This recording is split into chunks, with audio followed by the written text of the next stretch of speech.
Early in the morning, Lily gently opened the door and was surprised to see heavy rain pouring outside.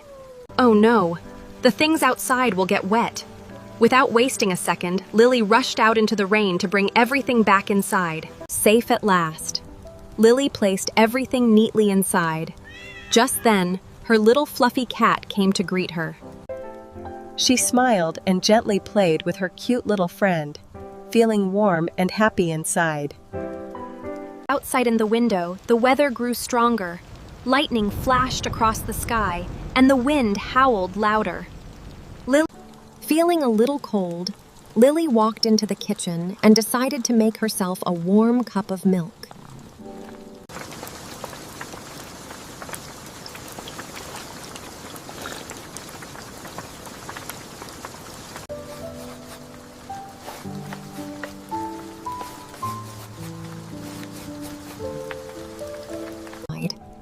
She gently hugged her cat, feeling safe and calm despite the storm outside.